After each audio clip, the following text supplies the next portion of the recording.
chanter. Faut chanter, maman, faut chanter.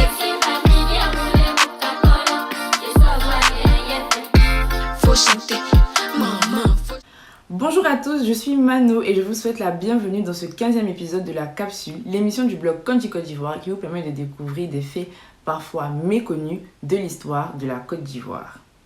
Dans les épisodes précédents de la série Fièvre jaune, épidémie et capitale, je vous parlais de l'histoire des villes de Grand-Bassam et Bingerville et de comment ces villes, plus particulièrement Bingerville, sont devenues les capitales de la colonie Côte d'Ivoire.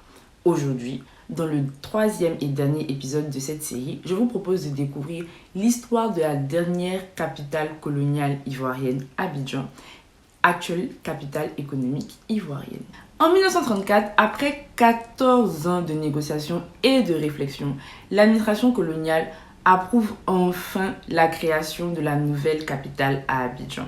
En effet, alors que celle-ci déménageait de Grand-Bassam à Bingerville, les commerçants, souvenez-vous, n'étaient pas contents de cette décision et avaient décidé de rester à Grand-Bassam. Néanmoins, certains d'entre eux ont commencé à déménager progressivement vers Abidjan, délocalisant ainsi le pouvoir économique de la colonie de Grand-Bassam à Abidjan.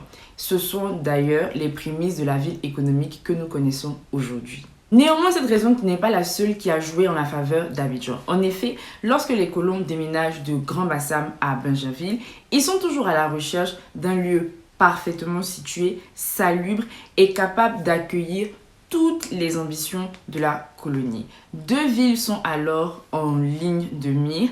Il s'agit d'Abidjan et de Sassandra. Mais c'est Abidjan qui se révèle être la candidate parfaite. Située entre lagune et mer, elle est capable d'accueillir un grand port et d'être le point de départ du chemin de fer. C'est exactement les premiers travaux qui seront réalisés à Abidjan.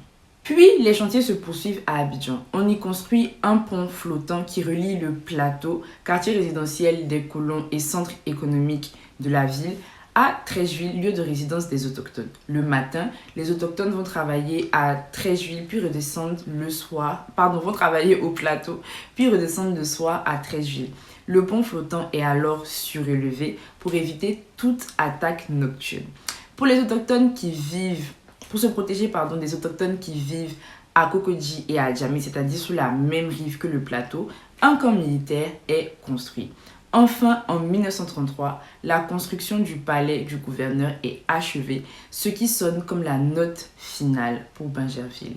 Avec cette configuration des quartiers, Treichville deviendra un symbole fort de la lutte anticoloniale.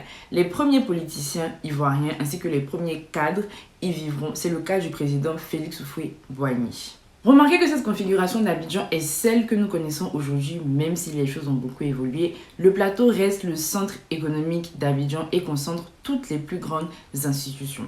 Cependant, ceci n'est pas un hasard. En effet, en accédant à l'indépendance, le premier gouvernement ivoirien veut montrer qu'il siège dorénavant là où les colons avaient pris leur quartier, comme pour dire que la tendance est définitivement renversée. Ainsi s'achève l'épisode 15 de la capsule et comme à mon habitude, j'ai été ravie de vous présenter cette nouvelle vidéo. Si cette vidéo vous a plu, pensez à liker, partager, commenter. Cela permettra à plus de monde de découvrir l'émission. En attendant, retrouvez-moi sur les réseaux sociaux du blog. Et puis comme d'habitude, retrouvez en description les sources que j'ai utilisées pour réaliser cette vidéo. Sur ce, je vous dis à très bientôt. Bisous! Et oui, dernier point, ce que presque personne ne sait sur la Côte d'Ivoire est toujours disponible à Abidjan et lien en description pour commander votre boîte.